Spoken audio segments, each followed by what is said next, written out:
আজ সূর্য ওঠার আগে আমি পাহাড়ি নদীর ধারে পৌঁছে গেলাম। চারপাশে কুয়াশা, বাতাসে ঠান্ডার কামড়। হঠাৎই সবাই দেখে চমকে উঠল।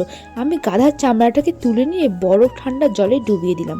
মানুষেরা ফিসফিস করে বলছিলেন, এটা কি করছো, কেন চামড়া পানিতে ফেলে দিলে?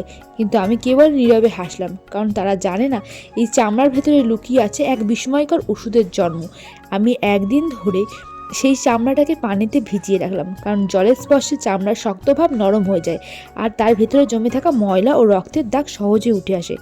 পরের সকালে আমি সেটাকে তুলে এনে ধারালো ছুরি দিয়ে উপরে সমস্ত পশম তুলে ফেললাম আর তারপর সেগুলোকে শুদ্ধ জলে ধুয়ে ছোট ছোট টুকরো করে কেটে নিতে থাকলাম। এরপর কিছু গোলাপের পাপড়ি তুলে নিয়ে সেগুলোকে শুদ্ধ জলে ভালো করে ধুয়ে সূর্যের আলোয় শুকিয়ে নিলাম। তারপর সেগুলোকে মিহি গরু করে তুলে নেবো।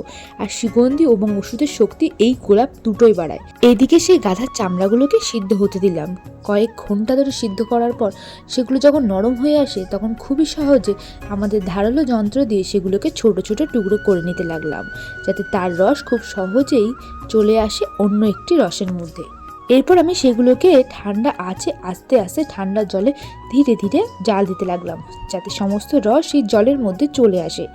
আর এদিকে সারা রাতে জাল দেওয়ার পরে সেগুলোকে একটি সাদা কাপড়ের মধ্যে ছেঁকে নিতে লাগলাম।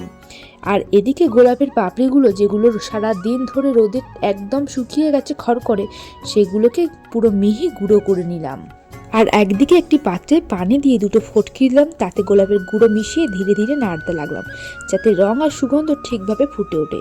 এদিকে গাধার চামড়া থেকে পাওয়া এই যে সোনালি রঙের জল সংগ্রহ করা ছিল, আমি সেটাকে চুলায় চড়িয়ে ধীরে ধীরে জাল দিতে শুরু করলাম। তার মধ্যে সয়াবিনের তেল মেশালাম, যাতে ঘনভাব ও মসৃণতা আসে। যখন সেই জল ঘন হয়ে উঠল তখন আমি তাতে গোলাপের মিশ্রণটি ঢেলে দিলাম, কারণ সুগন্ধি তার দূষণে দূর করে, শরীরে দেয় প্রশান্তি আর ওষুধের শক্তি আরও বাড়িয়ে তোলে। আর কিছুক্ষণ ধীরে ধীরে জাল দিতে দিতে যখন মিশ্রণটি আয়নার মতো চকচকে করতে থাকে তখন আমি সেটাকে কাঠের ছাঁচে ঢেলে দিলাম। পুরো দিন স্থির হয়ে বসে থাকতে লাগলাম।